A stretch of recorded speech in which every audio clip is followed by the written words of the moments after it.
ਵਾਹਿਗੁਰੂ ਜੀ ਕਾ ਖਾਲਸਾ ਵਾਹਿਗੁਰੂ ਜੀ ਕੀ ਫਤਿਹ। ਗੁਰੂ ਪਿਆਰੀ ਗੁਰੂ ਸਵਾਰੀ ਪਰਮ ਸਤਿਕਾਰਯੋਗ ਸਾਧ ਸੰਗਤ ਜੀਓ, ਅੱਜ ਦਾ ਆਸ ਚਤਰਾਈ ਅਤ ਕਣੀ, ਇਸ ਦੇ ਉੱਪਰ ਇੱਕ ਤਿਲ ਮਾਤਰ ਵਿਚਾਰ ਆਪ ਸਾਰੀਆਂ ਸੰਗਤਾਂ ਨਾਲ ਸਾਂਝਾ ਕਰਦਾ ਹੈਗਾ। ਦੇਖੋ, ਜੀਵਨ ਦੇ ਵਿੱਚ ਅਗਰ ਕਿਸੇ ਨੇ ਤਰੱਕੀ ਦੀ ਰਫ਼ਤਾਰ ਨੂੰ ਜਾਰੀ ਰੱਖਣਾ ਤੇ ਉਹਨੂੰ ਆਪਣੇ ਅੰਦਰ ਚੁਸਤ ਐਕਟਿਵ ਹੋਣਾ ਜਿਹੜਾ ਉਹ ਬੜਾ ਲਾਜ਼ਮੀ ਆ ਉਹਦੇ ਵਾਸਤੇ। अगर आदमी जिहड़ा है ना चुस्त नहीं होगा, एक्टिव नहीं होगा, अंदरों हुशियार नहीं होगा, जागरूक नहीं होगा, फिर ये उस संसार दे विच उन्ना तरक्की नहीं कर सकता। जिहड़ी तरक्की है वो दूसरे आदमी जिहड़े अंदरों बहुत बुद्धिमान हुंदे आ उन्हां दे मुकाबले फिर बहुत पिछे रह जाता हैगा।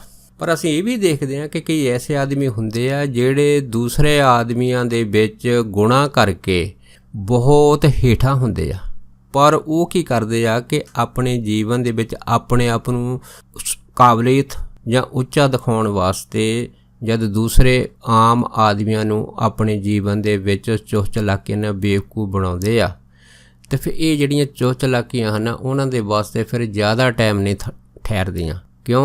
जद उन्हां दी फिर चुह चलाकी फड़ी जाती है तो फिर उन्हां नूं संसार दे विच शर्मिंदा होना पैंदा हैगा। पर क्यों? क्योंकि संसार दी कार बिहारी ऐसी आ कि ज़्यादातर लोग जिहड़े हैं एक दूसरे नूं बेवकूफ बनाउण दे विच ही अपने जीवन का जिहड़ा सारा समा नष्ट कर दिंदे आ। पर अगर आपां थोड़े धर्म के खेत्र दे विच नज़र मारीए, हुण धर्म के खेत्र विच भी बिल्कुल संसारी खेत्र की तरह जिहड़े है प्राणी आ जो धर्म के पहरावे दे विच रहिंदे आ जां धर्म कमाउण दे दावे करदे आ, वो भी असल दे विच जिहड़े दूसरे आदमी नूं बेवकूफ बनाउण दे विच कोई कसर नहीं छड्डदे। क्यों? क्योंकि देखो, ये जिहड़ी हुशियारी है दूसरे आदमी नूं बेवकूफ बनाउणा, ये गुरु काल तो चली आ रही है। आपां देख के किवें पृथ्वी चंद ने धन गुरु अर्जन देव महाराज दी जिहड़ियां चिट्ठियां लाहौर तो आईयां सी उन्हां नूं लुको लिया सीगा। इस तरह दे कने बहुत सारे इतिहासक जिहड़ियां साखियां हैगियां सानूं सहज दे विच प्राप्त हो जांदियां। पर क्योंकि गुरु घरां दे विच ये चीज़ ਜਿਹੜੀ ਆ ਅੱਜ ਕੱਲ੍ਹ ਜ਼ਿਆਦਾ ਹੈਗੀ ਆ ਕਿ ਹਰੇਕ ਆਦਮੀ ਚਾਹੁੰਦਾ ਹੈਗਾ ਕਿ ਮੈਂ ਆਪਣੇ ਜੀਵਨ ਦੇ ਵਿੱਚ ਕੋਈ ਐਸਾ ਕਾਰਜ ਕਰਾਂ ਜਿਹਦੇ ਨਾਲ ਮੈਨੂੰ ਮਾਣ ਸਨਮਾਨ ਪ੍ਰਾਪਤ ਹੋ ਜਾਵੇ, ਕੋਈ ਧਾਰਮਿਕ ਅਹੁਦਾ ਮਿਲ ਜਾਵੇ ਅਤੇ ਸੰਸਾਰੀ ਲੋਕਾਂ ਦੀ ਜਿਹੜੀ ਕੋਈ ਮਹਾਨਤੀ ਮਿਲ ਜਾਵੇ, ਮੇਰੀ ਸੰਸਾਰ ਦੇ ਵਿੱਚ ਜੈ ਜੈਕਾਰ ਹੋਵੇ ਅਤੇ ਇਸ ਜੈ ਜੈਕਾਰ ਦੇ ਨਾਲ ਮੈਨੂੰ ਆਨੰਦ ਭੋਗ ਵਿਲਾਸਾਂ ਦੀ ਜਿਹੜੀ ਬਹੁਤ ਸਾਰੀ ਸਮੱਗਰੀ ਆ ਉਹ ਵੀ ਪ੍ਰਾਪਤ ਹੋ ਜਾਵੇ। ਸੋ ਜਦੋਂ ਹੈ ਨਾ ਕੋਈ ਵੀ ਜਿਹੜਾ ਇਨਸਾਨ ਹੈ ਖਾਸ ਕਰਕੇ ਧਰਮ ਖੇਤਰ ਦੇ ਵਿੱਚ ਆ ਕੇ ਜਦ ਆਪਣੀ ਪ੍ਰਾਪਤੀ ਦੇ ਵਾਸਤੇ ਫਿਰ ਕਈ ਤਰ੍ਹਾਂ ਦੀਆਂ ਚੁਹ ਚਲਾਕੀਆਂ ਜਾਂ ਅੰਦਰੋਂ ਹੁਸ਼ਿਆਰੀਆਂ ਦੂਸਰਿਆਂ ਦੇ ਨਾਲ ਕਰਦਾ ਹੈ, ਪਰ ਸਮਾਂ ਪਾ ਕੇ ਇਹ ਜਿਹੜੀ ਹੁਸ਼ਿਆਰੀ ਆ ਉਹਨਾਂ ਦੇ ਹੀ ਗਲ ਦਾ ਫੰਦਾ ਬਣਦੀ ਆ ਜਦੋਂ ਇਹ ਜਿਹੜਾ ਭਾਂਡਾ ਹੈਗਾ ਉਹ ਪੂਰੀ ਸੰਗਤ ਦੇ ਵਿੱਚ ਖੁੱਲ੍ਹਦਾ ਹੈਗਾ। ਦੇਖੋ, ਇੱਕ ਮਹਾਂਪੁਰਖ ਜਿਹੜੇ ਸੀਗੇ ਉਹਨਾਂ ਨੇ ਇੱਕ ਬੜੀ ਖਾਸ ਰਸ ਜਿਹੜੀ ਕਥਾ ਸੀ ਸੰਗਤ 'ਚ ਸੁਣਾਈ ਸੀ। ਉਹਨਾਂ ਨੇ ਦੱਸਿਆ ਸੀਗਾ ਕਿ ਇੱਕ ਜਿਹੜਾ ਆਦਮੀ ਧਾਰਮਿਕ ਪਹਿਰਾਵੇ ਵਾਲਾ ਸੀਗਾ, ਕਹਿੰਦੇ ਉਹਨੇ ਆਪਣੇ ਧਾਰਮਿਕ ਪਹਿਰਾਵੇ ਦੀ ਆੜ ਦੇ ਹੇਠ ਲੋਕਾਂ ਨੂੰ ਬੇਵਕੂਫ ਬਣਾਉਣ ਦੇ ਵਿੱਚ ਕੋਈ ਕਸਰ ਨਹੀਂ ਛੱਡੀ। ਪਰ ਜਦ ਅੰਤ ਸਮਾਂ ਉਹਦਾ ਆਇਆ ਅਤੇ ਕਹਿੰਦੇ ਜਦ ਜਮਦੂਤ ਜਿਹੜੇ ਸੀਗੇ ਉਹਨੂੰ ਲੈਣ ਵਾਸਤੇ ਆਏ ਅਤੇ ਉਸ ਨੇ ਜਦ ਜਮਦੂਤਾਂ ਨੂੰ ਦੇਖਿਆ ਅਤੇ ਉਹਨੇ ਮਨ 'ਚ ਸੋਚਿਆ ਵੀ ਚਲੋ ਦੁਨੀਆ ਨੂੰ ਤਾਂ ਮੈਂ ਬੇਵਕੂਫ ਬਣਾ ਕੇ ਆਪਣੀ ਜ਼ਿੰਦਗੀ ਵਿੱਚ ਬਹੁਤ ਵਾਹ ਖੱਟੀ ਆ, ਅੱਜ ਜਮਦੂਤਾਂ ਨਾਲ ਵੀ ਇਸ ਚੁਹ ਚਲਾਕੀ ਕਰਕੇ ਦੇਖ ਲੈਂਦੇ ਆ। ਜਦੋਂ ਜਮਦੂਤ ਆਇਆ ਤਾਂ ਫਿਰ ਉਹ ਕਹਿਣ ਲੱਗਾ ਕਿ ਤੁਸੀਂ ਕੌਣ? ਜਮਦੂਤ ਕਹਿਣ ਲੱਗੇ ਵੀ ਅਸੀਂ ਧਰਮਰਾਜ ਦੇ ਦੂਤ ਹਾਂ ਅਤੇ ਅਸੀਂ ਤੈਨੂੰ ਲੈਣ ਵਾਸਤੇ ਆਏ ਹਾਂ। ਫਿਰ ਦੇਖੋ, ਉਹੀ ਜਿਹੜਾ ਸੀਗਾ ਭੇਖਧਾਰੀ ਜਮਦੂਤਾਂ ਨੂੰ ਕਹਿੰਦਾ ਵੀ ਤੁਸੀਂ ਕੋਈ ਆਪਣਾ ਮੈਨੂੰ ਫਰਮਾਨ ਜਾਂ ਜੋ ਧਰਮਰਾਜ ਨੇ ਤੁਹਾਨੂੰ ਦਿੱਤਾ ਹੈਗਾ ਮੈਨੂੰ ਦਿਖਾ ਲਓ ਕਿ ਉਹਦੇ ਵਿੱਚ ਵਾਕਿਆ ਹੀ ਧਰਮਰਾਜ ਨੇ ਜਿਹੜਾ ਹੈਗਾ ਮੇਰਾ ਨਾਮ ਲਿਖਿਆ ਜਾਂ ਵੈਸੇ ਤੁਸੀਂ ਆਪਣੀ ਮਰਜ਼ੀ ਦੇ ਨਾਲ ਆਏ ਆ। ਕਹਿੰਦੇ ਜਮਦੂਤਾਂ ਨੇ ਧਰਮਰਾਜ ਦਾ ਜਿਹੜਾ ਪੈਗਾਮ ਸੀ, ਚਿੱਠੀ ਸੀ, ਸੁਨੇਹਾ ਸੀਗਾ ਉਹਦੇ ਸਾਹਮਣੇ ਕੀਤਾ। ਜਦ ਕੀਤਾ ਤਾਂ ਫਿਰ ਉਹਨੇ ਜਦ ਪੜ੍ਹਿਆ ਤਾਂ ਕੀ ਦੇਖਿਆ, ਉਹਦੇ ਵਿੱਚ ਉਹਦਾ ਜਿਹੜਾ ਨਾਮ ਸੀਗਾ ਲਿਸਟ ਦੇ ਵਿੱਚ ਸਭ ਤੋਂ ਉੱਪਰ ਲਿਖਿਆ ਸੀਗਾ। ਜਦ ਉੱਪਰ ਲਿਖਿਆ ਸੀਗਾ ਤਾਂ ਫਿਰ ਉਹ ਜਿਹੜਾ ਭੇਖੀ ਧਾਰੀ ਉਹ ਸਾਧੂ ਸੀਗਾ, ਕਹਿੰਦੇ ਉਹ ਕਹਿਣ ਲੱਗਾ ਜਮਦੂਤਾਂ ਨੂੰ, ਕਹਿੰਦਾ ਵੀ ਮੈਨੂੰ ਇਹ ਦੱਸੋ ਕਿ ਮੇਰੇ ਮਨ ਦੇ ਵਿੱਚ ਅਜੇ ਕਿੰਨਾ ਸਮਾਂ ਹੈ? ਅਤੇ ਜਮਦੂਤ ਕਹਿਣ ਲੱਗੇ ਵੀ ਜ਼ਿਆਦਾ ਤੋਂ ਜ਼ਿਆਦਾ ਜਿਹੜਾ ਹੈ ਨਾ ਤੈਨੂੰ 20 ਮਿੰਟ ਲੱਗਣੇ ਆ, ਹੋਰ ਇਹਨਾਂ 20 ਮਿੰਟਾਂ ਦੇ ਅੰਦਰ ਤੇਰੇ ਸਾਰੇ ਸਵਾਸ ਖਤਮ ਹੋ ਜਾਣੇ। ਫਿਰ ਉਹ ਦੇਖੋ ਜਿਹੜਾ ਭੇਖਧਾਰੀ ਸੀਗਾ ਜਮਦੂਤਾਂ ਨੂੰ ਕਹਿਣ ਲੱਗਾ ਕਿ ਚਲੋ ਮਰ ਤਾਂ ਮੈਂ ਜਾਣਾ ਹੀ ਆ, ਪਰ ਮੇਰੀ ਇੱਕ ਇੱਛਾ ਹੈਗੀ ਆ, ਕਿਉਂਕਿ ਮੇਰੀ ਇੱਛਾ ਸੰਸਾਰ ਦੇ ਵਿੱਚ ਤਾਂ ਪੂਰੀ ਨਹੀਂ ਹੋਈ, ਕੀ ਤੁਸੀਂ ਮੇਰੀ ਇੱਛਾ ਪੂਰੀ ਕਰ ਸਕਦੇ ਆ? ਜਮਦੂਤ ਕਹਿਣ ਲੱਗੇ ਦੱਸੋ ਤੇਰੀ ਕੀ ਇੱਛਾ ਹੈ? ਤਾਂ ਫਿਰ ਉਹ ਦੇਖੋ ਭੇਖਧਾਰੀ ਜਮਦੂਤਾਂ ਨੂੰ ਕਹਿਣ ਲੱਗਾ ਕਹਿੰਦਾ ਮੇਰੀ ਇੱਛਾ ਇਹ ਹੈ ਕਿ ਤੁਸੀਂ ਮੇਰੇ ਘਰ ਦੇ ਵਿੱਚ ਅਤਿਥੀ ਬਣ ਕੇ ਆਏ ਆ, ਪ੍ਰਾਹੁਣੇ ਬਣ ਕੇ ਆਏ ਆ, ਮਹਿਮਾਨ ਬਣ ਕੇ ਆਏ, ਅਤੇ ਮੈਂ ਤੁਹਾਡੀ ਹੈ ਨਾ ਆਪਣੇ ਮਨ ਤੋਂ ਪਹਿਲਾਂ ਸੇਵਾ ਕਰਨਾ ਚਾਹੁੰਦਾ। ਕਹਿੰਦੇ ਜਦ ਇੰਨੀ ਗੱਲ ਹੋਈ ਤਾਂ ਜਮਦੂਤ ਚੁੱਪ ਕਰ ਗਏ। ਉਹ ਕਹਿਣ ਲੱਗੇ ਚੱਲ ਠੀਕ ਹੈ, ਅਸੀਂ ਕਿਸੇ ਦੇ ਘਰ ਜਾ ਕੇ ਕੋਈ ਖਾਂਦੇ ਪੀਂਦੇ ਤਾਂ ਨਹੀਂ, ਪਰ ਤੇਰੀ ਅਸੀਂ ਗੱਲ ਜਿਹੜੀ ਅੱਜ ਮੰਨ ਲੈਂਦੇ ਹਾਂ। ਅਗਰ ਤੂੰ ਸਾਨੂੰ ਕੁਛ ਖਿਲਾਉਣਾ ਪਿਲਾਉਣਾ ਹੈਗਾ ਤਾਂ ਠੀਕ ਆ, ਤੇਰੇ ਮਨ ਤੋਂ ਪਹਿਲਾਂ ਅਸੀਂ ਕੁਛ ਨਾ ਕੁਛ ਛਕ ਲਵਾਂਗੇ। ਕਹਿੰਦੇ ਉਹ ਭੇਖਧਾਰੀ ਜਿਹੜਾ ਸੀਗਾ ਉਹ ਰਸੋਈ ਦੇ ਵਿੱਚ ਗਿਆ। ਜਦ ਰਸੋਈ ਖਾਨੇ 'ਚ ਗਿਆ, ਉਹਨੇ ਕੀਤਾ ਥੋੜ੍ਹਾ ਦੁੱਧ ਗਰਮ ਕੀਤਾ। ਦੁੱਧ ਗਰਮ ਕਰਕੇ ਤਾਂ ਉਹਨਾਂ ਜਮਦੂਤਾਂ ਨੂੰ ਉਸ ਦੁੱਧ ਦੇ ਵਿੱਚ ਨੀਂਦ ਦੀਆਂ ਗੋਲੀਆਂ ਪਾਤੀਆਂ। ਜਦ ਨੀਂਦ ਦੀਆਂ ਗੋਲੀਆਂ ਪਾਈਆਂ ਅਤੇ ਉਹ ਦੁੱਧ ਲੈ ਕੇ ਆ ਗਿਆ। ਜਿਉਂ ਹੀ ਕਹਿੰਦੇ ਜਮਦੂਤਾਂ ਨੇ ਦੁੱਧ ਪੀਤਾ, ਬਸ ਪੀਂਦੇ ਸਾਰੀ ਉਹਨਾਂ ਨੂੰ ਘੂਕ ਨੀਂਦ ਆਈ ਅਤੇ ਉਹਦੇ ਕਮਰੇ 'ਚ ਹੀ ਸੌਂ ਗਏ। ਜਦ ਕਹਿੰਦੇ ਉਹਦੇ ਕਮਰੇ 'ਚ ਸੌਂ ਗਏ ਤਾਂ ਫਿਰ ਉਸ ਭੇਖਧਾਰੀ ਨੇ ਸੋਚਿਆ ਮਨ 'ਚ ਵੀ ਆ ਮੇਰੀ ਜਿਹੜੀ ਚਾਲ ਸੀ ਇਹ ਤਾਂ ਜਮਦੂਤਾਂ ਉੱਤੇ ਵੀ ਜਿਹੜੀ ਸੀ ਉਹ ਚੱਲ ਗਈ ਹੈਗੀ, ਹੁਣ ਕਿਉਂ ਨਾ ਹੋਵੇ ਕਿ ਮੈਂ ਆਪਣਾ ਜਿਹੜਾ ਅਗਲਾ ਕੰਮ ਕਰ ਦਵਾਂ। ਕਹਿੰਦੇ ਉਹਨੇ ਕੀ ਕੀਤਾ, ਉਸ ਭੇਖਧਾਰੀ ਨੇ ਉਸੇ ਟਾਈਮ ਪੈਨ ਕਲਮ ਚੱਕੀ ਅਤੇ ਜਮਦੂਤਾਂ ਦੇ ਹੱਥ ਵਿੱਚ ਜਿਹੜੀ ਫੜੀ ਲਿਸਟ ਸੀ ਜੇ ਤੇ ਉਹਦਾ ਨਾਂ ਪਹਿਲੇ ਨੰਬਰ 'ਤੇ ਲਿਖਿਆ ਸੀਗਾ ਉਹ ਕੱਟ ਕੇ ਬਿਲਕੁਲ ਹੇਠਾਂ ਜਿਹੜਾ ਆਪਣਾ ਨਾਮ ਲਿਖ ਦਿੱਤਾ। ਜਦ ਨਾਮ ਲਿਖ ਦਿੱਤਾ ਤਾਂ ਆਪ ਉਹ ਜਿਹੜਾ ਭੇਖਧਾਰੀ ਸੀ ਮੰਜੇ 'ਤੇ ਬਹਿ ਗਿਆ। ਪਰ ਜਦ 5-10 ਮਿੰਟ ਬਾਅਦ ਜਦ ਜਮਦੂਤ ਉੱਠ ਕੇ ਉਹਨੂੰ ਕਹਿਣ ਲੱਗੇ ਕਿ ਪਤਾ ਨਹੀਂ ਤੈਂ ਦੁੱਧ ਦੇ ਵਿੱਚ ਸਾਡੀ ਇੰਨੀ ਸੇਵਾ ਪਾਣੀ ਕੀਤੀ ਕਿ ਸਾਨੂੰ ਬਹੁਤ ਵਧੀਆ ਨੀਂਦ ਆਈ, ਕਿਉਂਕਿ ਅਸੀਂ ਕਦੀ ਇਸ ਤਰ੍ਹਾਂ ਦੀ ਨੀਂਦ ਅੱਜ ਤੱਕ ਮਾਣੀ ਨਹੀਂ। ਤਾਂ ਫਿਰ ਉਹ ਕਹਿੰਦੇ ਉਹ ਭੇਖਧਾਰੀ ਕਹਿਣ ਲੱਗਾ ਦੇਖੋ ਜੀ, ਜਿਹੜੀ ਮੈਂ ਸੇਵਾ ਕਰਦਾ ਹੈਗਾ, ਅਗਰ ਸੇਵਾ ਚੰਗੀ ਤਰ੍ਹਾਂ ਮਹਿਮਾਨਾਂ ਦੀ ਨਾ ਕਰਾਂ ਤਾਂ ਮਹਿਮਾਨ ਵੀ ਕੀ ਯਾਦ ਕਰਨਗੇ।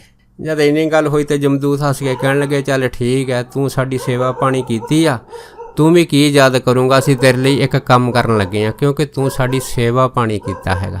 ਜਦ ਕਹਿੰਦੇ ਇੰਨੀ ਗੱਲ ਹੋਈ ਆ ਤਾਂ ਸੇਠ ਕਹਿਣ ਲੱਗਾ ਦੱਸੋ ਤੁਸੀਂ ਮੇਰੇ ਵਾਸਤੇ ਕੀ ਕਰੋਗੇ। ਅਤੇ ਫਿਰ ਕਹਿਣ ਲੱਗੇ ਵੀ ਜਿਹੜਾ ਜਮਦੂਤ ਕਹਿਣ ਲੱਗੇ ਅਸੀਂ ਇੰਨਾ ਕਰ ਸਕਦੇ ਹਾਂ ਕਿ ਜਦੋਂ ਅਸੀਂ ਧਰਮਰਾਜ ਦੀ ਕਚਹਿਰੀ 'ਚ ਤੈਨੂੰ ਲੈਣ ਵਾਸਤੇ ਆਏ ਸੀ, ਤੇਰਾ ਨਾਮ ਸਭ ਤੋਂ ਪਹਿਲਾਂ ਉੱਪਰ ਜਿਹੜਾ ਧਰਮਰਾਜ ਨੇ ਲਿਖਿਆ ਸੀਗਾ। ਅਸੀਂ ਹੁਣ ਇੱਦਾਂ ਕਰਦੇ ਹਾਂ, ਉਹ ਜਿਹੜੀ ਲਿਸਟ ਆ ਹੈ ਨਾ ਹੁਣ ਥੱਲਿਓਂ ਜਿਹੜੀ ਹੈਗੀ ਉਹ ਪੜ੍ਹਨੀ ਸ਼ੁਰੂ ਕਰਦੇ ਹਾਂ, ਕਿਉਂਕਿ ਥੱਲਿਓਂ ਜਿਸ ਵਿਅਕਤੀ ਦਾ ਨਾਂ ਹੋਊਗਾ ਉਹਨੂੰ ਅਸੀਂ ਫੜ ਕੇ ਧਰਮਰਾਜ ਦੀ ਕਚਹਿਰੀ ਲੈ ਜਾਵਾਂਗੇ ਅਤੇ ਤਾਂ ਤੂੰ ਜਿਹੜਾ ਹੈ ਨਾ ਉੱਪਰੋਂ ਜਿਹੜਾ ਹੈਗਾ ਉਹ ਬਚਿਆ ਰਹੂੰਗਾ। ਜਦ ਇੰਨੀ ਗੱਲ ਹੋਈ ਆ ਤਾਂ ਉਹ ਭੇਖਧਾਰੀ ਆਪਣੀ ਹੀ ਚੁਸਤ ਚਲਾਕੀ ਦੇ ਅੰਦਰ ਫਸ ਗਿਆ। ਅਤੇ ਜਦ ਜਮਦੂਤਾਂ ਨੇ ਜਿਹੜੀ ਸੀ ਉਹਦੀ ਲਿਸਟ ਜਿਹੜੀ ਸੀ ਜਦ ਪੜ੍ਹੀ ਜਦ ਨਜ਼ਰ ਮਾਰੀ ਤਾਂ ਉਸੇ ਹੀ ਭੇਖਧਾਰੀ ਦਾ ਨਾਮ ਜਿਹੜਾ ਉਹਨੇ ਉੱਪਰੋਂ ਕੱਟ ਕੇ ਥੱਲੇ ਲਿਖਿਆ ਸੀ ਉਹ ਨਜ਼ਰ ਆਇਆ। ਅਤੇ ਉਸੇ ਟਾਈਮ ਜਮਦੂਤਾਂ ਨੇ ਹੱਸ ਕੇ ਹੈ ਨਾ ਉਹਦੇ ਗਲ ਨੂੰ ਜਿਹੜਾ ਸੀਗਾ ਉਹ ਆਪਣੇ ਸੰਗਲਾਂ ਦਾ ਫੰਦਾ ਪਾ ਲਿਆ ਅਤੇ ਉਹਨੂੰ ਘੜੀਸ ਕੇ ਫਿਰ ਧਰਮਰਾਜ ਦੀ ਕਚਹਿਰੀ ਲੈ ਗਏ। ਅਤੇ ਨਾਲ ਹੀ ਉਹਨੂੰ ਕਹਿਣ ਲੱਗੇ ਕਹਿੰਦੇ ਤੇਰੀਆਂ ਚੁਸਤ ਚਲਾਕੀਆਂ ਸੰਸਾਰ ਦੇ ਅੰਦਰ ਤਾਂ ਕਹਿੰਦੇ ਚੱਲ ਸਕਦੀਆਂ ਹੈਗੀਆਂ, ਪਰ ਕਹਿੰਦੇ ਇੱਥੇ ਰੱਬ ਦੇ ਘਰ ਦੇ ਵਿੱਚ ਕੋਈ ਵੀ ਚੁਸਤ ਚਲਾਕੀ ਕਦੀ ਨਹੀਂ ਚੱਲ ਸਕਦੀ, ਕਿਉਂਕਿ ਧਰਮ ਦੇ ਖੇਤਰ ਦੇ ਅੰਦਰ ਜਿਹੜੀ ਚੁਸਤ ਚਲਾਕੀ ਹੈਗੀ ਆ ਉਹ ਸੰਸਾਰੀ ਚੁਸਤ ਚਲਾਕੀ ਦੇ ਮੁਕਾਬਲੇ ਜਿਹੜੀ ਹੈ ਉਹ ਬਿਲਕੁਲ ਅਟਲ ਸੱਚਾਈ ਆ। ਕੋਈ ਨਹੀਂ ਉੱਥੇ ਚੁਸਤ ਚਲਾਕੀ ਚੱਲ ਸਕਦੀ, ਕਿਉਂ ਗੁਰਬਾਣੀ ਨੇ ਕਿਹਾ ਉੱਥੇ ਅਮਲਾਂ ਦੇ ਹੋਣਗੇ ਨਵੇੜੇ ਅਤੇ ਜਾਤ ਕਿਤੇ ਪੁੱਛਣੀ ਨਹੀਂ। ਉੱਥੇ ਦੁੱਧ ਦਾ ਦੁੱਧ ਅਤੇ ਪਾਣੀ ਦਾ ਪਾਣੀ ਹਮੇਸ਼ਾ ਨਿਤਰਦਾ ਹੈ। ਅਤੇ ਇੱਕ ਦੂਸਰੀ ਕਥਾ ਜਿਹੜੀ ਹੈਗੀ ਆ ਉਹ ਇੱਕ ਐਸੇ ਡੇਰੇ ਦੀ ਹੈਗੀ ਜਿੱਥੇ ਇੱਕ ਨੇ ਸਾਧੂ ਨੇ ਜਿਹੜਾ ਸੀਗਾ ਉਹ ਆਪਣੇ ਆਪ ਨੂੰ ਦੁਨੀਆ ਦੇ ਵਿੱਚ ਚਮਕਾਉਣ ਵਾਸਤੇ, ਆਪਣੀ ਛਵੀ ਨੂੰ ਦੁਨੀਆ ਦੇ ਵਿੱਚ ਬਰਕਰਾਰ ਰੱਖਣ ਵਾਸਤੇ, ਜਿਵੇਂ ਕਹਿ ਲਓ ਕਿ ਜਿਹੜੀ ਚੁਸਤ ਚਲਾਕੀ ਦੂਸਰੀਆਂ ਸੰਗਤਾਂ ਨਾਲ ਕੀਤੀ ਉਹ ਵੀ ਦਾਸ ਆਪ ਸਾਰੀਆਂ ਸੰਗਤਾਂ ਦੇ ਨਾਲ ਸਾਂਝਾ ਕਰਦਾ ਹੈਗਾ। ਇੱਕ ਮਹਾਤਮਾ ਹੋਇਆ, ਉਹ ਮਹਾਤਮਾ ਜਿਹੜੇ ਸੀਗੇ ਉਹ ਪਾਨ ਜਿਹੜਾ ਸੀਗਾ ਉਹ ਮੂੰਹ ਦੇ ਵਿੱਚ ਰੱਖਦੇ ਹੁੰਦੇ ਸੀ। ਜਦੋਂ ਪਾਨ ਖਾਂਦੇ ਹੁੰਦੇ ਸੀ ਮੂੰਹ ਦੇ ਵਿੱਚ, ਅਤੇ ਉਹਨਾਂ ਨੇ ਕੀ ਕੀਤਾ, ਇੱਕ ਦਿਨ ਆਪਣੇ ਇੱਕ ਸ਼ਿਸ਼ਾ ਨੂੰ ਆਪਣੀ ਬੜੀ ਚੁਸਤ ਭਰੀ ਜਿਹੜੀ ਸਕੀਮ ਜਿਹੜੀ ਸੀ ਇਹ ਦੱਸੀ। ਉਹ ਕਹਿਣ ਲੱਗਾ ਕਿ ਐਤਕੀ ਜਦੋਂ ਪ੍ਰੋਗਰਾਮ ਹੋਊਗਾ ਨਾ ਇਹ ਆਪਣੇ ਇਸ ਆਸ਼ਰਮ ਦੇ ਵਿੱਚ ਡੇਰੇ ਦੇ ਵਿੱਚ ਧਾਰਮਿਕ, ਅਤੇ ਇਹਦੇ ਵਿੱਚ ਜਦੋਂ ਆਪਾਂ ਕੀਰਤਨ ਕਰਾਂਗੇ ਅਤੇ ਕੀਰਤਨ ਦੇ ਵਿੱਚ ਮੈਂ ਨੱਚੂੰਗਾ। ਜਦੋਂ ਮੈਂ ਕੀਰਤਨ 'ਚ ਨੱਚੂੰਗਾ, ਨੱਚਦਾ ਨੱਚਦਾ ਮੈਂ ਡੁਪਲੀਕੇਟ ਬੇਹੋਸ਼ ਹੋ ਕੇ ਥੱਲੇ ਡਿੱਗ ਪਊਂਗਾ। ਬਸ ਤੁਸੀਂ ਆਹ ਜਿਹੜੀ ਅਫਵਾਹ ਹੈਗੀ ਆ ਅੱਗੇ ਤੋਂ ਅੱਗੇ ਫੈਲਾਉਣੀ ਆ ਕਿ ਮੇਰੇ ਮੂੰਹ ਵਿੱਚ ਜਿਹੜਾ ਪਾਨ ਆ, ਅਗਰ ਕੋਈ ਪਾਨ ਮੇਰੇ ਮੂੰਹ ਵਿੱਚੋਂ ਕੱਢ ਕੇ ਆਪਣੇ ਮੂੰਹ ਦੇ ਵਿੱਚ ਪਾ ਲਊਗਾ ਅਤੇ ਉਹਨੂੰ ਇੱਕ ਛਿਣ ਦੇ ਵਿੱਚ 3 ਲੋਕਾਂ ਦਾ ਗਿਆਨ ਪ੍ਰਾਪਤ ਹੋ ਜਾਊਗਾ। ਦੇਖੋ ਇਹ ਬਿਲਕੁਲ ਜਿਹੜੀ ਹੈ ਨਾ ਸੱਚੀ ਘਟਨਾ ਹੈ ਜਿਹੜੀ ਉਹਨਾਂ ਮਹਾਤਮਾ ਨੇ ਜਿਹੜੀ ਸੀ ਉਹ ਦਾਸ ਦੇ ਨਾਲ ਜਿਹੜੀ ਸਾਂਝੀ ਕੀਤੀ ਸੀ।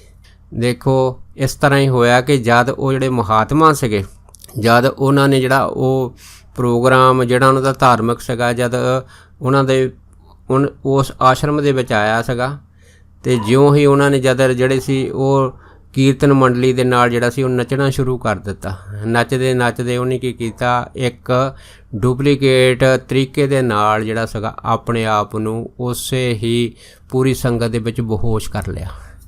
ਜਦ ਬੇਹੋਸ਼ ਕੀਤਾ ਸੰਗਤ ਦੇ ਵਿੱਚ, ਬਸ ਫੇਕ ਹੀ ਸੀ, ਕਿਉਂਕਿ ਸੰਗਤ ਦੇ ਵਿੱਚ ਅੱਗੇ ਤੋਂ ਅੱਗੇ ਗੱਲ ਜਿਹੜੀ ਅਫਵਾਹ ਜਿਹੜੀ ਸੀ ਪੂਰੀ ਤਰ੍ਹਾਂ ਫੈਲ ਗਈ ਸੀ ਕਿ ਇਹ ਮਹੰਤ ਪਾਨ ਖਾਂਦੇ ਆ, ਜਿਹੜਾ ਇਹਨਾਂ ਦੇ ਮੂੰਹ ਦੇ ਵਿੱਚੋਂ ਪਾਨ ਕੱਢ ਕੇ ਆਪਣੇ ਮੂੰਹ 'ਚ ਪਾ ਲੂਗਾ ਤੇ ਉਹਨੂੰ 3 ਲੋਕਾਂ ਦਾ ਗਿਆਨ ਹੋ ਜਾਊ।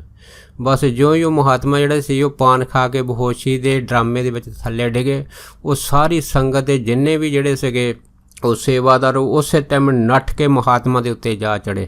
ਬਸ ਫੇਕ ਹੀ ਸੀ, ਹੱਥੋਂ ਭਾਈ ਦੇ ਵਿੱਚ ਜਿਹੜੇ ਸੀਗੇ ਉਹ ਮਹਾਤਮਾ ਦੇ ਮੂੰਹ 'ਚੋਂ ਪਾਨ ਖਿੱਚਣ ਦੀ ਐਸੀ ਕੋਸ਼ਿਸ਼ ਹੋਈ ਕਿ ਉੱਥੇ ਇੰਨੀ ਭਗਦੜ ਮਚ ਗਈ ਕਿ ਉੱਥੇ ਪਤਾ ਨਹੀਂ ਲੱਗਾ ਗੱਲ ਕੀ ਹੈ ਕਿ ਉੱਥੇ ਪੁਲਿਸ ਨੂੰ ਬੁਲਾਉਣਾ ਪਿਆ, ਜਿਹਦੇ ਕਰਕੇ ਫਿਰ ਉਹ ਮਹਾਤਮਾ ਦੀ ਜਿਹੜੀ ਸੀਗੀ ਉਹ ਮਸੀਂ ਜਾਨ ਬਚੀ ਉਹਨਾਂ ਟਾਈਮਾਂ ਦੇ ਵਿੱਚ। ਸੋ ਕਹਿਣ ਤੋਂ ਭਾਵ ਇਹ ਹੈਗਾ ਕਿ ਇਹੋ ਜਿਹੀਆਂ ਜਿਹੜੀਆਂ ਡਰਾਮੇਬਾਜ਼ੀਆਂ ਹੈਗੀਆਂ ਜਾਂ ਚੁਸਤ ਚਲਾਕੀਆਂ ਹੁਸ਼ਿਆਰੀਆਂ ਜਿਹੜੀਆਂ ਹੈਗੀਆਂ ਉਹ ਸੰਸਾਰ ਦੇ ਵਿੱਚ ਤਾਂ ਜਿਹੜੇ ਆਪਾਂ ਰਾਜਨੀਤਿਕ ਲੀਡਰ ਵੀ ਦੇਖਦੇ ਹਾਂ ਕਿ ਉਹ ਕਰ ਲੈਂਦੇ ਆ, ਪਰ ਧਰਮ ਖੇਤਰ ਦੇ ਵਿੱਚ ਇਹ ਜਿਹੜੀਆਂ ਹੁਸ਼ਿਆਰੀਆਂ ਹੈਗੀਆਂ ਇਹ ਬਿਲਕੁਲ ਨਹੀਂ ਚੱਲਦੀਆਂ ਹੈ। ਇਸ ਕਰਕੇ ਧਰਮ ਦੇ ਅੰਦਰ ਬਿਲਕੁਲ ਸਾਦਾ ਜੀਵਨ ਚਾਹੀਦਾ ਹੈਗਾ। ਇਹ ਸਾਦਾ ਜੀਵਨ ਉਹੀ ਕਮਾ ਸਕਦਾ ਹੈ ਜਿਹਦੇ ਅੰਦਰ ਸਾਦਗੀ ਹੋਵੇ, ਜਿਹਨੇ ਆਪਣੇ ਆਪ ਨੂੰ ਗਵਾਉਣਾ ਹੋਵੇ, ਜਿਹਨੇ ਆਪਣੇ ਆਪ ਨੂੰ ਚਮਕਾਉਣਾ ਹੋਵੇ। ਉਹ ਧਰਮ ਦੀ ਪਹਿਲੀ ਕਲਾਸ ਦੇ ਵਿੱਚ ਹੀ ਕਦੀ ਜਿਹੜਾ ਪਾਸ ਨਹੀਂ ਹੋ ਸਕਦਾ, ਕਿਉਂਕਿ ਧਰਮ ਦਾ ਮਤਲਬ ਹੀ ਹੈ ਆਪਣੇ ਆਪ ਨੂੰ ਗਵਾ ਦੇਣਾ, ਆਪਣੇ ਆਪ ਨੂੰ ਸਮਰਪਣ ਕਰ ਦੇਣਾ ਅਤੇ ਆਪਣੇ ਆਪ ਨੂੰ ਸਮਰਪਣ ਕਰਨਾ, ਉਸ ਵਾਹਿਗੁਰੂ ਦੀ ਖੁਸ਼ੀ ਨੂੰ ਹਾਸਲ ਕਰਨਾ। ਅਤੇ ਇਸੇ ਕਰਕੇ ਸਾਨੂੰ ਗੁਰਬਾਣੀ ਨੇ ਆਖਿਆ ਕਿ ਆਪਸ ਕੋ ਜੋ ਜਾਣੇ ਨੀਚਾ ਸੋ ਗਣੀਏ ਸਭ ਤੇ ਉੱਚਾ। ਜਿਹੜਾ ਆਪਣੇ ਆਪ ਨੂੰ ਨਿਮਰਤਾ ਭਾਵ 'ਚ ਰੱਖਦਾ, ਨੀਵਾਂ ਰੱਖਦਾ ਹੈ, ਅਸਲ ਦੇ ਵਿੱਚ ਵਾਹਿਗੁਰੂ ਦੀ ਨਜ਼ਰ ਦੇ ਵਿੱਚ ਉਹ ਸਭ ਤੋਂ ਉੱਚਾ ਹੁੰਦਾ ਹੈਗਾ। ਪਰ ਜਿਹੜੇ ਇਨਸਾਨ ਜਿਹੜੇ ਧਰਮ ਦੇ ਖੇਤਰ ਦੇ ਵਿੱਚ ਵੀ ਆਪਣੀਆਂ ਹੁਸ਼ਿਆਰੀਆਂ ਚੁਸਤ ਚਲਾਕੀਆਂ ਦੇ ਨਾਲ ਮਹਾਨਤੀਆਂ ਹਾਸਲ ਕਰਨਾ ਚਾਹੁੰਦੇ ਆ, ਜਥੇਦਾਰੀਆਂ ਹਾਸਲ ਕਰਨਾ ਚਾਹੁੰਦੇ, ਉੱਚੇ ਅਹੁਦਿਆਂ 'ਤੇ ਜਾਣਾ ਚਾਹੁੰਦੇ ਆ, ਫਿਰ ਉਹਨਾਂ ਦੀ ਇਹ ਚੁਸਤ ਚਲਾਕੀਆਂ ਹੁਸ਼ਿਆਰੀਆਂ ਜਿਹੜੀਆਂ ਇੱਕ ਦਿਨ ਉਹਨਾਂ ਦੇ ਗਲ ਦਾ ਫੰਦਾ ਬਣ ਜਾਂਦੀਆਂ। ਆਪਾਂ ਦੇਖਦੇ ਹਾਂ ਕਿ ਸੰਤ ਬਾਬਾ ਆਇਆ ਸਿੰਘ ਜੀ ਹੋਏ ਆ ਹੋਤੀ ਮਰਦਾਨ ਵਾਲੇ, ਅਤੇ ਉਹਨਾਂ ਦੇ ਹੀ ਜਿਹੜੇ ਇਹ ਡੇਰੇ ਦੇ ਇੱਕ ਜਿਹੜੇ ਸੇਵਕ ਸੀਗੇ ਦੁੱਧ ਛਕਾਉਂਦੇ ਹੁੰਦੇ ਸੀਗੇ। ਉਹਨਾਂ ਦੇ ਮਨ ਦੇ ਵਿੱਚ ਵੀ ਜਾਣੀ ਕਿ ਇਹੋ ਹੀ ਗੱਲ ਸੀਗੀ ਕਿ ਕਿਸੇ ਨਾ ਕਿਸੇ ਤਰੀਕੇ ਦੇ ਨਾਲ ਸੰਤ ਬਾਬਾ ਆਇਆ ਸਿੰਘ ਹੋਣਾ ਨੂੰ ਮੈਂ ਇਸ ਸੰਸਾਰ ਦੇ ਵਿੱਚੋਂ ਅਲਵਿਦਾ ਕਰਾ ਦਿਆਂ ਅਤੇ ਇਹ ਡੇਰੇ ਦਾ ਮਾਲਕ ਜਿਹੜਾ ਮੈਂ ਖੁਦ ਬਣ ਜਾਵਾਂ। ਦੇਖੋ ਉਸੇ ਹੀ ਮਹੰਤ ਨੇ ਸੰਤ ਬਾਬਾ ਆਇਆ ਸਿੰਘ ਨੂੰ ਦੁੱਧ ਦੇ ਵਿੱਚ 3 ਵਾਰ ਜ਼ਹਿਰ ਦਿੱਤਾ ਸੀਗਾ, ਜਾਂ 3 ਵਾਰ ਜ਼ਹਿਰ ਦਿੱਤਾ ਸੀਗਾ, ਅਤੇ ਤੀਸਰੇ ਜ਼ਹਿਰ ਦੇ ਬਦਲੇ ਫਿਰ ਸੰਤ ਬਾਬਾ ਆਇਆ ਸਿੰਘ ਹੁਣਾਂ ਨੇ ਉਹਨੂੰ ਇਹ ਗੱਲ ਚਿਤਾਰ ਦਿੱਤੀ ਸੀ ਕਿ ਤੂੰ ਮਨ ਵਿੱਚ ਭੁਲੇਖਾ ਜਿਹੜਾ ਹੈਗਾ ਇਹ ਨਾ ਰੱਖੀ ਕਿ ਮੈਂ ਮਹਾਂਪੁਰਖਾਂ ਨੂੰ ਜ਼ਹਿਰ ਦੇ ਕੇ ਇਹ ਸਾਰਾ ਜਿਹੜਾ ਦਾਰੋ ਮਦਾਰ ਹੈ ਡੇਰੇ ਦਾ ਮੈਂ ਆਪਣੇ ਹੱਥਾਂ 'ਚ ਕਰ ਲਵਾਂਗਾ। 3 ਵਾਰ ਤਾਂ 2 ਵਾਰ ਤਾਂ ਤੂੰ ਜ਼ਹਿਰ ਦੇ ਚੁੱਕਾ ਹੈ, ਤੀਸਰੀ ਵਾਰ ਜਿਹੜੀ ਤੂੰ ਜ਼ਹਿਰ ਦੇ ਦਿੱਤੀ ਹੈਗੀ ਆ, ਸਾਡਾ ਤਾਂ ਸਮਾਂ ਵੀ ਵੈਸੇ ਬਣ ਗਿਆ ਹੈਗਾ ਕਿ ਅਸੀਂ ਇਹ ਸੰਸਾਰ ਛੱਡ ਕੇ ਜਿਹੜਾ ਹੈਗਾ ਉਹ ਸੱਚਖੰਡ ਚਲੇ ਜਾਣਾ ਹੈ। ਪਰ ਇੱਕ ਗੱਲ ਯਾਦ ਰੱਖੀ, ਸਾਡੇ ਜਾਣ ਤੋਂ ਬਾਅਦ ਤੂੰ ਜਿਹੜਾ ਹੈਗਾ ਜਿਸ ਡੇਰੇ ਦੀ ਤੂੰ ਕਲਪਨਾ ਮਨ ਵਿੱਚ ਮਹਾਂਤੀ ਦੀ ਬਣਾ ਕੇ ਬੈਠਾ, ਇਸੇ ਹੀ ਡੇਰੇ ਦੀ ਸੰਗਤ ਤੈਨੂੰ ਜੁੱਤੀਆਂ ਮਾਰ ਮਾਰ ਕੇ ਇਸ ਡੇਰੇ ਦੇ ਵਿੱਚੋਂ ਬਾਹਰ ਕੱਢ ਦੇਗੀ। ਦੇਖੋ ਇਸੇ ਹੀ ਘਟਨਾ ਤੋਂ ਬਾਅਦ ਸੰਤ ਬਾਬਾ ਆਇਆ ਸਿੰਘ ਜਿਹੜੇ ਸੀ ਉਹ ਸੱਚਖੰਡ ਪਿਆਨਾ ਕਰ ਗਏ ਸੀਗੇ, ਪਰ ਬਾਅਦ ਦੇ ਵਿੱਚ ਉਸੇ ਹੀ ਮਹੰਤ ਦੀ ਜਿਹੜੀ ਇਹ ਚੁਸਤ ਚਲਾਕੀ ਹੁਸ਼ਿਆਰੀ ਸੀ ਕਿ ਇਹਨੇ ਮਹਾਂਪੁਰਖਾਂ ਨੂੰ ਹੱਥੀਂ ਜ਼ਹਿਰ ਦੇ ਕੇ ਮਾਰਿਆ ਹੈ। ਅਤੇ ਦੇਖੋ ਡੇਰੇ ਦੀ ਜਿੰਨੀ ਸੰਗਤ ਸੀ ਉਹਨਾਂ ਨੇ ਵੀ ਫਿਰ ਉਸ ਨੂੰ ਫੜ ਕੇ ਐਸਾ ਕਟਾਪਾ ਲਾਇਆ ਸੀਗਾ ਕਿ ਬਸ ਉਹਦਾ ਲੋਕ ਵੀ ਚਲਾ ਗਿਆ ਸੀਗਾ ਅਤੇ ਪਰਲੋਕ ਵੀ ਚਲ ਗਿਆ ਸੀ। ਸੋ ਕਹਿਣ ਤੋਂ ਭਾਵ ਇੱਦਾਂ ਹੈਗਾ ਕਿ ਅਗਰ ਅਸੀਂ ਧਰਮ ਕਮਾਉਣਾ ਹੈ, ਸਿੱਖੀ ਕਮਾਉਣੀ ਆ, ਤਾਂ ਸਾਨੂੰ ਆ ਜਿਹੜੀਆਂ ਦੁਨਿਆਵੀ ਚੁਸਤ ਚਲਾਕੀਆਂ ਹਨ ਇਹਨਾਂ ਤੋਂ ਕੋਹਾਂ ਦੂਰ ਪਰੇ ਰਹਿਣਾ ਪੈਣਾ ਹੈ। ਸਾਡੀ ਜਿਹੜੀ ਪ੍ਰੇਮਾ ਭਗਤੀ ਬੰਦਗੀ ਹੈਗੀ ਉਹ ਭਗਤ ਨਾਮਦੇਵ ਜੀ ਦੀ, ਭਗਤ ਧਰੂਵ ਵਰਗੀ, ਭਗਤ ਧੰਨੇ ਵਰਗੀ, ਇਸ ਤਰ੍ਹਾਂ ਦੀ ਜਿਹੜੀ ਹੈ ਨਾ ਭਾਵਨਾ ਅੰਦਰ ਹੋਣੀ ਚਾਹੀਦੀ ਹੈ ਕਿ ਮੇਰਾ ਮੁਝ ਮੇਂ ਕੁਛ ਨਹੀਂ, ਜੋ ਕੁਛ ਹੈ ਸੋ ਤੇਰਾ, ਤੇਰਾ ਤੁਝ ਕੋ ਸੌਂਪਤੇ ਕਿਆ ਲਾਗੇ ਮੇਰਾ। ਹੁਣ ਧਰਮ ਦਾ ਭਾਵ ਇਹ ਨਹੀਂ ਹੈਗਾ ਕਿ ਅਸੀਂ ਸੁੱਖਾਂ ਨੂੰ ਹਾਸਲ ਕਰਨਾ ਹੈ। ਮਹਾਂਪੁਰਖਾਂ ਦੇ ਵਚਨ ਹੈ ਜਿੱਥੇ ਸਿੱਖ ਆ ਉੱਥੇ ਸਿੱਖ ਦੇ ਅੰਦਰ ਸੁੱਖ ਦੀ ਕੋਈ ਚਾਨਣਾ ਨਹੀਂ ਹੋਣੀ ਚਾਹੀਦੀ। ਕਿਉਂ? ਵਾਹਿਗੁਰੂ ਜਿੱਥੇ ਵੀ ਉਹਨੂੰ ਰੱਖੇ, ਚਾਹੇ ਰਾਜਾ ਬਣਾ ਦੇਵੇ ਅਤੇ ਚਾਹੇ ਭਿਖਾਰੀ ਨੂੰ ਬਣਾ ਦੇਵੇ, ਕਿਉਂ? ਉਹਨੂੰ ਕੋਈ ਫਰਕ ਨਹੀਂ ਹੈਗਾ। ਉਹਨੂੰ ਹਰੇਕ ਚੀਜ਼ ਜਿਹੜੀ ਹੈ ਨਾ ਉਹ ਸਮ ਹੋਣੀ ਚਾਹੀਦੀ ਹੈ ਉਹਦੇ ਅੰਦਰ। ਰਾਜ ਨਾ ਚਾਹੂੰ ਮੁਕਤ ਨਾ ਚਾਹੂੰ ਪ੍ਰੀਤ ਚਰਨ ਕਮਲਾਵੇ, ਐਸੀ ਅਵਸਥਾ ਉਹਦੇ ਮਨ ਦੇ ਵਿੱਚ ਹੋਣੀ ਚਾਹੀਦੀ ਆ। ਜਦੋਂ ਚਰਨਾਂ ਦੀ ਪ੍ਰੀਤ ਦੀ ਮਨ ਦੇ ਵਿੱਚ ਖਿੱਚ ਬਣ ਜਾਵੇ, ਕੇਵਲ ਅਤੇ ਕੇਵਲ ਚਰਨ ਪ੍ਰੀਤੀ ਮਨ ਦੇ ਵਿੱਚ ਬਣੇ, ਅਤੇ ਉਹ ਜਿਹੜਾ ਫਿਰ ਸ਼ਖਸ ਹੈਗਾ ਜਾਂ ਗੁਰਸਿੱਖ ਹੈਗਾ ਉਹੀ ਹੀ ਵਾਹਿਗੁਰੂ ਨੂੰ ਪਰਮਾਤਮਾ ਨੂੰ ਪਾਉਂਦਾ ਹੈਗਾ, ਤੇ ਉਹੀ ਸ਼ਕਤ ਜਿਹੜਾ ਹੈਗਾ ਆਪਣਾ ਜਿੱਥੇ ਜੀਵਨ ਸਫਲ ਕਰਦਾ ਹੈਗਾ ਉੱਥੇ ਲੱਖਾਂ ਪ੍ਰਾਣੀਆਂ ਦੇ ਜੀਵਨ ਨੂੰ ਸਫਲ ਕਰਨ ਦੀ ਸਮਰੱਥਾ ਵੀ ਰੱਖਦਾ ਹੈਗਾ। ਸੋ ਦਾਸ ਇੰਨੇ ਹੀ ਵਚਨ ਕਰਦਾ ਹੋਇਆ ਖਿਮਾ ਦਾ ਜਾਚਕਵਾ ਜੀ। ਹੋਈਆਂ ਬੇਅੰਤ ਭੁੱਲਾਂ ਚੁੱਕਾਂ ਦੀ ਖਿਮਾ ਬਖਸ਼ਣੀ, ਸੋ ਫਤਿਹ ਬੁਲਾਓ। ਵਾਹਿਗੁਰੂ ਜੀ ਕਾ ਖਾਲਸਾ, ਵਾਹਿਗੁਰੂ ਜੀ ਕੀ ਫਤਿਹ।